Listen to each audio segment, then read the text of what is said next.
data shi zai controlling wani waje ko kuma duk wani abu da taba shi kawai za ka je sarrafa kansa yana da ROM a cikinsa.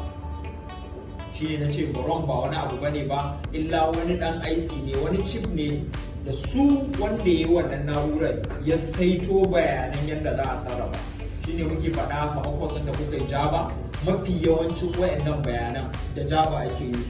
Yanzu ka bude bayan keyboard nan za ga a bayan ta a rubuta cewa akwai embedded Java software a kan nan. Su wannan Java shine yanzu misali in kai disconnecting misali cable haka, in kai yanzu disconnecting cable shi yana yi ana, amma za ta gaya ma me zai maka wannan bayanin cewa cable din ga gani a kunna take amma tana gaya ma babu cable.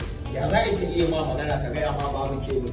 Shine ta hanyar abin da aje mata cewa in kin ga babu kaza ki gaya wanda yake yi operating babu kaza. Shine aje wannan bayanan akai. Sannan yanzu idan ka jona tana gani